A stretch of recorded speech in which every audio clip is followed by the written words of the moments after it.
I lay in the hospital bed, staring at the cold, sterile ceiling, and waiting.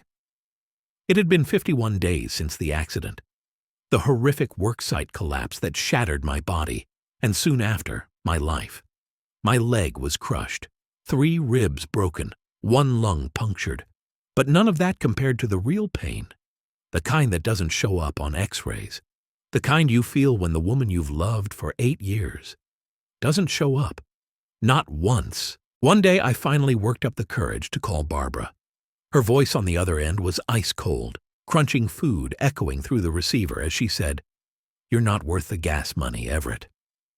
Die fast or heal fast. I'm tired of waiting."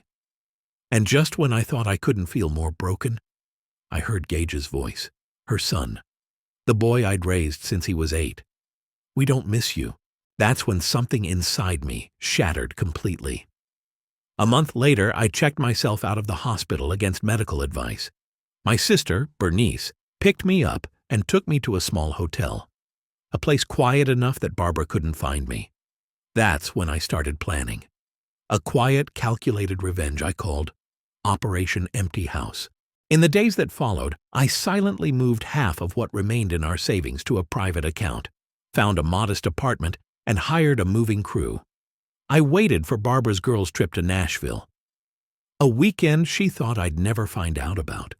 While she posted sun-soaked selfies, cocktail in hand, smile wide, I was back home, methodically separating our shared assets. I took only what was legally mine, and Curtis, our dog, the only soul in that house who'd never betrayed me. The next night, my phone blew up. Barbara was losing her mind. "Everett, are you insane? What the hell did you do?" I didn't answer. Instead, Bernice sent me a security cam clip. Barbara standing in the middle of the now empty living room, screaming like someone had set the world on fire. "He took everything, even the damn dog!" And in that moment, I knew I'd done the right thing. Time passed. I started building a quieter life. Barbara tried everything, begging, threatening, manipulating. And then Gage showed up.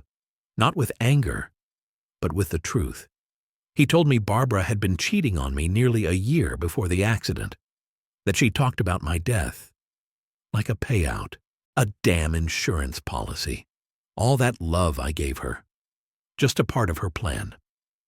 The day of the divorce hearing came. It was quick, efficient, and final. As I walked out of the courtroom, Barbara handed me a copy of our wedding photo. "Something to remember us by," she said. I took it, and that night it went straight into the trash. Now life looks a little different, simpler, quieter, better. Curtis still wags his tail when I walk through the door. Gage stops by on weekends. He's working through his own wounds, but we're healing together. And sometimes, when the evenings get still, I catch myself smiling again, usually beside Tessa, the kind nurse who once listened to my pain when no one else would. Barbara, the woman who once said I wasn't worth the gas money to visit in the hospital, was now left with an empty house and a mountain of mistakes she could never take back. As for me, I lost a marriage, but I found myself again. And sometimes it's what we lose that finally shows us the true value of what remains. After the divorce hearing, I thought it was all over. I thought that was the end of the story. But life has a way of reminding you. The past doesn't always let go so easily. It was a quiet Sunday morning. I was sipping coffee in my small kitchen when my phone lit up. Barbara. My chest tightened. I was calmer these days, but calls from her always stirred something uneasy inside me. "Everett," she said the moment I picked up. Her voice was trembling. Different. "Have you seen Gage? He left yesterday and hasn't come back?" I straightened up, heart racing. "When's the last time you saw him?" Barbara started to sob, a sound I used to know so well, but now it only put me on alert. I don't know. I had a few drinks last night. I thought he went to a friend's place, but I've called everyone this morning. No one's seen him." Before I could say anything else, ding dong. My doorbell rang. "Hang on," I told her, limping to the door, still sore, still healing. And there he was, Gage, a small backpack slung over his shoulder, face pale, eyes swollen with tears. "I'm sorry, Everett," he whispered, his voice cracking. "I didn't know where else to go." I pulled him inside, resting a hand on his shoulder. "It's okay," I said gently. "Come in. Your mom's worried sick." But Gage shook his head hard. "I can't go back. I can't take it anymore. She drinks every night, cries all the time. She said this was all my fault, because I told you the truth." I felt the anger rise, a hot, blinding fury. But I held it back, because Gage didn't deserve to carry that weight. He was just a kid, caught in a mess the adults around him created. "Everett? What's going on?" Barbara's voice came through the phone, weak and shaky. "Is Gage with you?" I looked down at him. He didn't say a word, just lowered his eyes, as if silently begging me to protect him. After a long pause, I answered, calm but firm. "Yes, he's here. He's safe. But right now, he needs time. Barbara, you need to get it together before I even think about letting him come back. I'll call you later." And I hung up. I hung up the phone, feeling the peace I'd worked so hard for unravel all over again.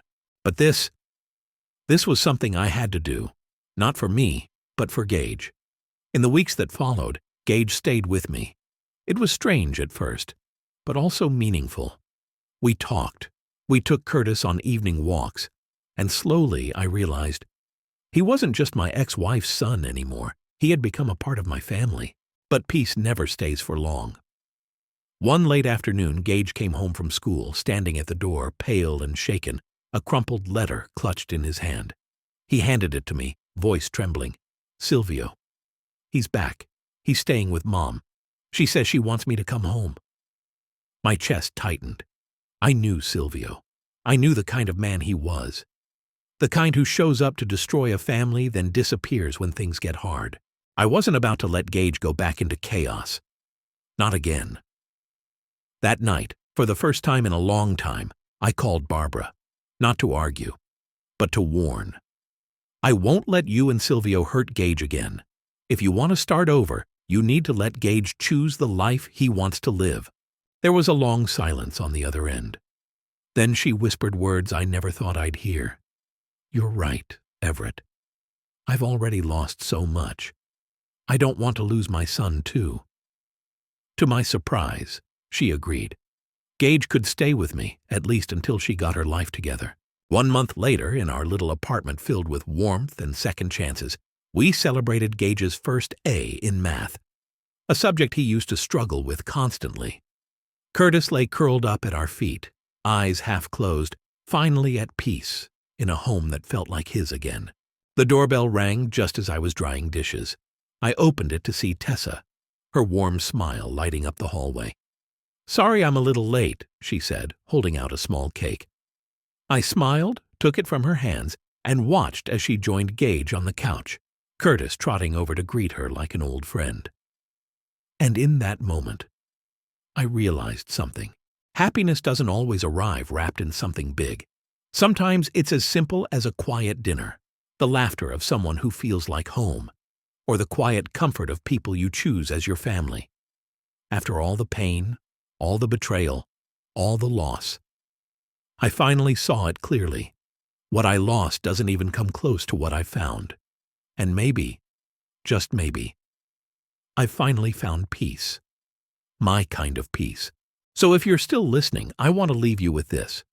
Sometimes loss isn't the end. It's the door you never wanted to open, but the only one that could lead you to a better life. If this story touched your heart, please consider subscribing and sharing it with someone who might need a little hope today, because you never know. You might just be the reason someone out there doesn't give up. Thank you for listening to my story.